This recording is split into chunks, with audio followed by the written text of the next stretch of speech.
కాకుండా పేదవాళ్ళకు తిండి పెడుతూనే ఉన్నాడు.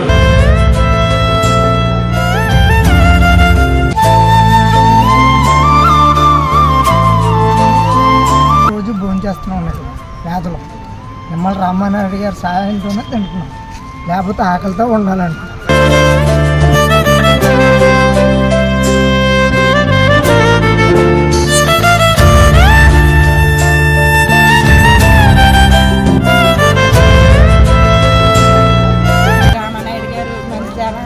ఆదుకుంటున్నారంటే భోజనం వల్ల చాలా మంచి పని చేస్తున్నారండి.